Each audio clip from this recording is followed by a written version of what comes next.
Hello, everyone. So, my name is Lauren Barnes. My name is Amanda Hodge. My name is Layla.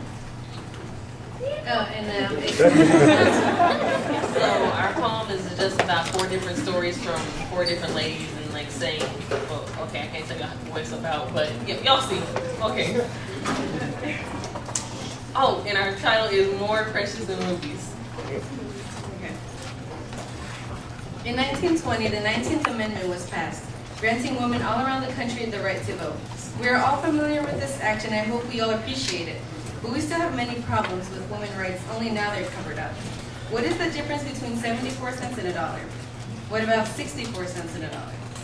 Let me take it down even more for you. What is the difference between 54 cents and $1? That's almost half of what the dollar is worth. Latinas earn 54 cents for every dollar that men make. Black women earn 64 cents and white women 78 cents. Despite the great efforts women have made to gain their rights, girls and women are still married as children or trafficked into forced labor and sex slavery. Don't we have any rights for our own bodies and our own decisions? They are preventing us from making deep personal choices in our private lives. Yes, God made men first, but not to take advantage of us and put us down, not to rape us or discriminate us, but to love us, to respect us as the beautiful women we are.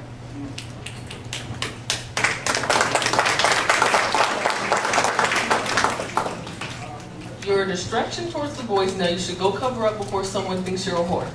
Said to me by my male principal.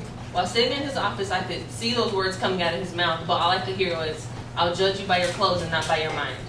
You know, I think that's the thing about English language today. You say one thing and it means another. Just like no means yes and please stop means I want it.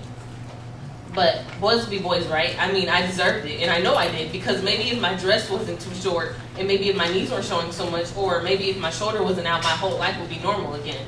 Now I'm stuck in this principal's office, pregnant by a monster who robbed me of me, and I battle my own demons every day, and I hope and pray that somebody will really see me, but you don't care, and you never will, so I'll never tell. All you care about is if my modesty fits your acceptance, or if my straps are wide enough to keep boys from seeing wondering what it's like to see me on my back.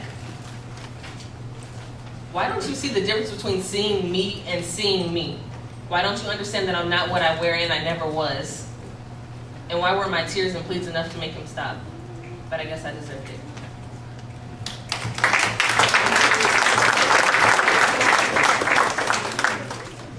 I was once a great student who would have had a great future. See, I had my life planned out. I wanted to marry someone I love. But just as my life seemed to be perfect, it all came falling apart. I had to drop out of school and was forced to marry a stranger. My parents told me I was worthless without a husband. I was told that it didn't matter if I didn't love him now, but eventually I will. Apparently, this stranger called my husband dominates over me and has to approve everything I do.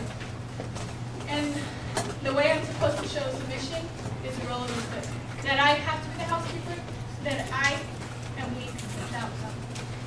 You see, they told me I had one job, and it was simple, to raise children.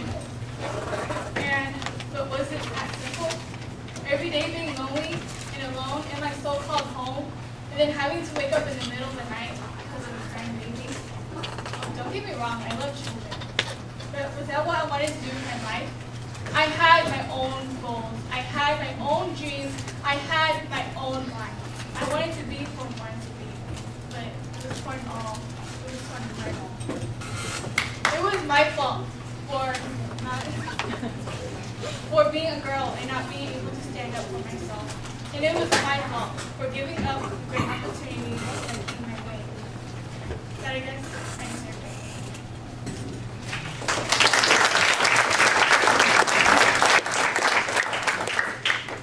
What did I do to deserve this? Am I not good enough? What more does he want? I told myself I wouldn't cry, but hearing him walk through the door every night, all I could do was hide and wish it was all a dream. Every night coming home drunk and smelling like another woman's perfume. Every night became restless, always looking behind my children.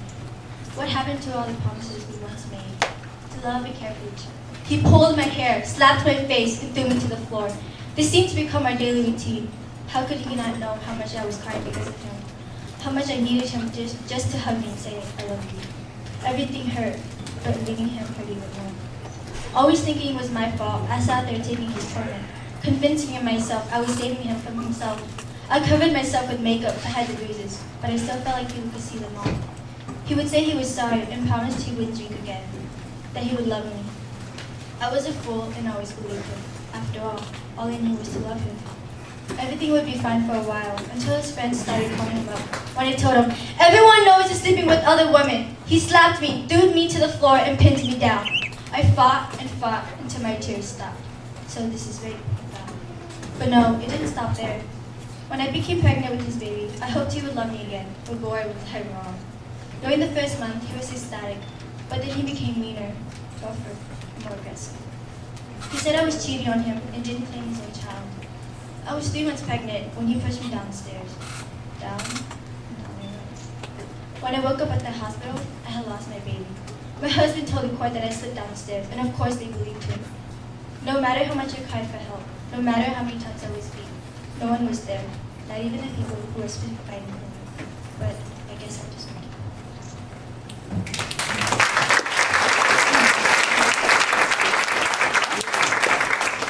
Just remember, the woman was made from the man's rib, not from his head to be superior or his feet to be trampled on. He was made from his side to be equal, under his arm to be protected, and very close to his heart to be loved.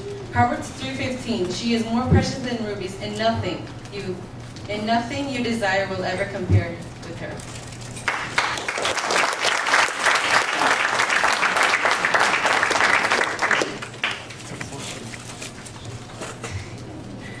We don't deserve this.